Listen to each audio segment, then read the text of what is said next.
welcome to this fall series of Healing Conversations. I'm Loren Gailey, and I'm so happy you could join us. These healing conversations will inspire, uplift, and empower your life. Listen in to the 24 great speakers this season. For MP3s and transcripts, please visit acoustichealth.com and click on Radio Show. You can also help spread the word on this radio show with all this wonderful information that you won't find in mainstream media by sharing this with your friends and loved ones. Be sure to share this webpage with them. The speakers that are gathering for this series of healing conversations will expand your consciousness and open your heart. Sit back and journey with us in this healing conversation. This is show number 9 of the Fall Series 2012. Today we're talking about you and how you can truly learn to trust your inner self and fully let go and let God. My guest today is Nick Arandes, author of What Happens When You Let God. It's a practical guide on the teaching of A Course in Miracles. We're going to talk about how you can change your life through true forgiveness and surrender. Welcome, Nick. Thank you for joining us on Healing Conversations. Oh, thank you. I am very grateful for having the opportunity to have this, to share this time with you and your listeners. So let's see what Spirit wants to say. Well, you are a very busy man traveling the world. You're from Puerto Rico. Before you became this great speaker, you're also a musician and a comedian. You had an awakening. I don't know if I usually use terms like awakening because, to be very honest with you, the way I see myself is more like a sheep. You know, a sheep to me is someone who is understand that there's only one shepherd. You know, and I am not it. You know, although I may be an extension, like we are all extensions of that same source, but I feel we're lost. And we need to go to one shepherd that can lead us there, and that shepherd is in your heart, is in yourself.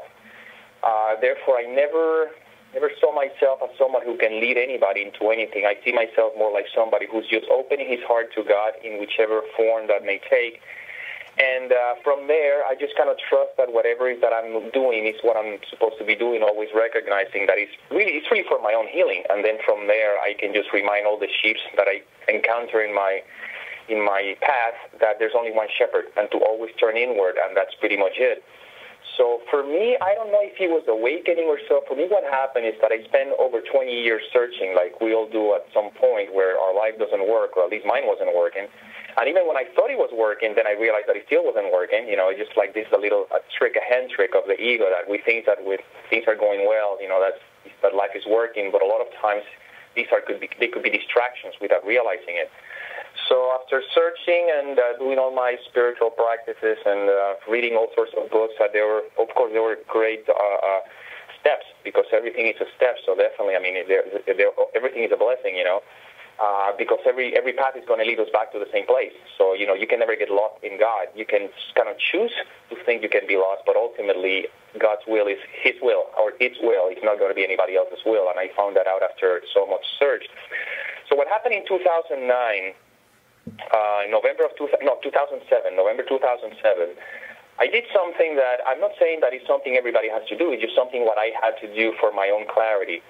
I had to let go of everything that I was taught, everything I've learned, literally everything, every single thing that I've learned from every book, from every teaching, from everything. I really had to kind of let it go. And in that moment, I just opened myself to something. I said, you know, God, Spirit, I don't know whatever you want to call it. I just don't know what to do anymore, because I see a lot of different concepts and ideas and opinions, and that's nice, but I still don't feel peaceful. I still feel fearful and all that kind of stuff. So then what happened is that when I opened myself to that, through a series of synchronistic events, I was led to the teachings of A Course in Miracles.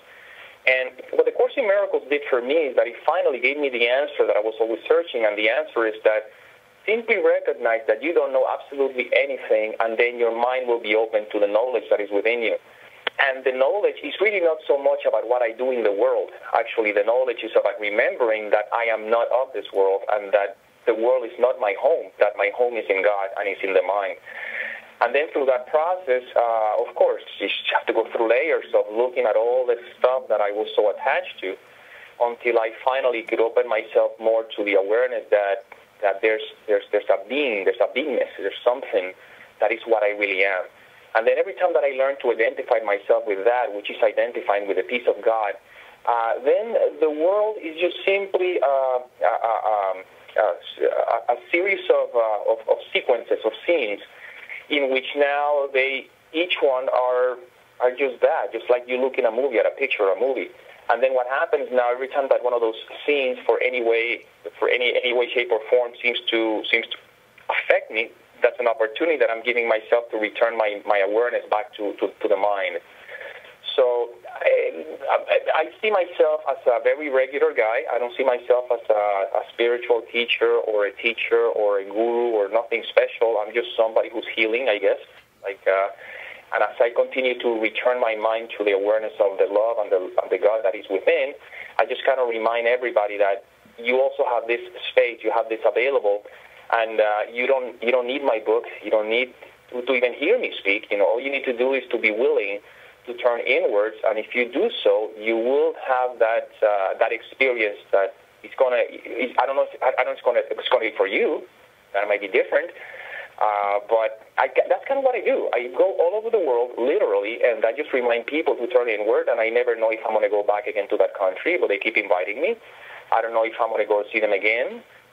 It's funny because it's just the total opposite of what I was doing in the past. I don't feel like I want to grow a ministry or anything. I'm not trying to get followers. I'm interested in any of that. I'm just kind of trusting that God is using me in whichever way I can to remind each of His children to turn to Him.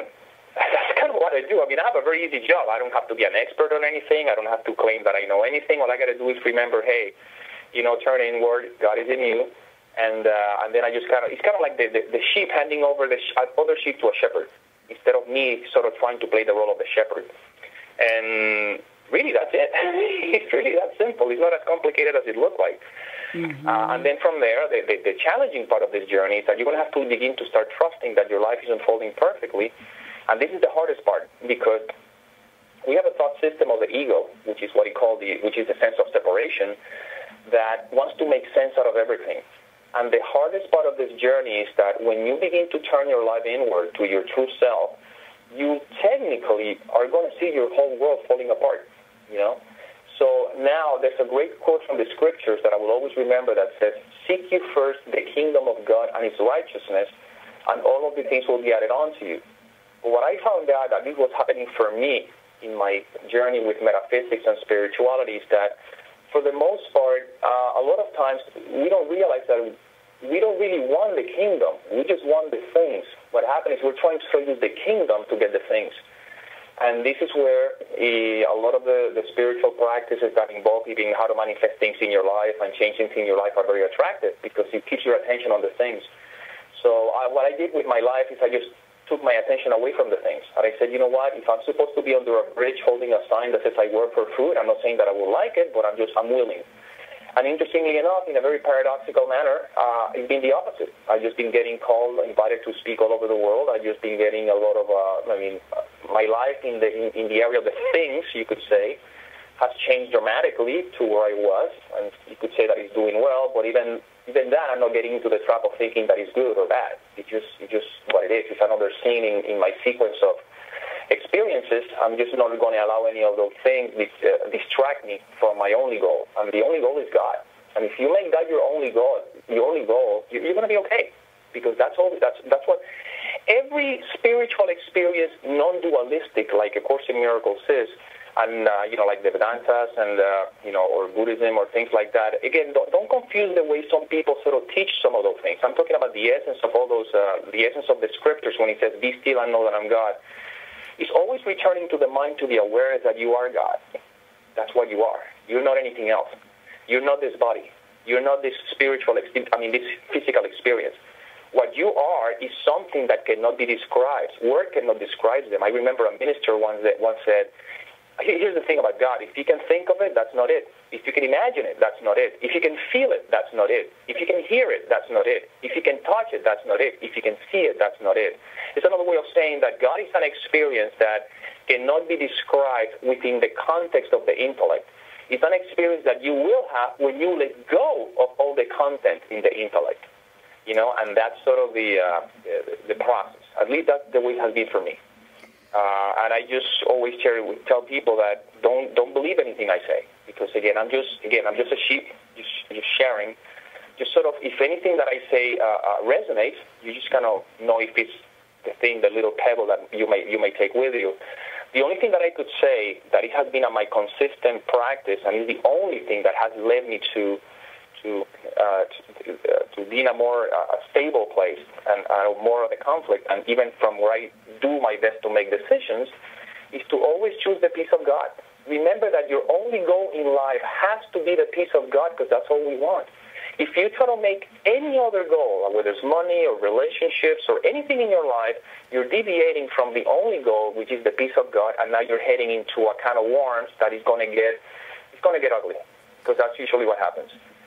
Because when you find out that we seek all the things in the world, relationships, we seek the money, we seek attention, because at a much deeper level, what we want is some sense of a union with ourselves. But that union cannot be experienced in the world, because the world cannot offer you that.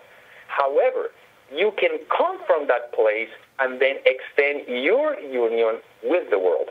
And that's a different place. It's not like no longer I need a relationship. It's more like I am already in a relationship with myself, and this relationship that I have with myself is what I sort of extend to everything who I come into a relationship with.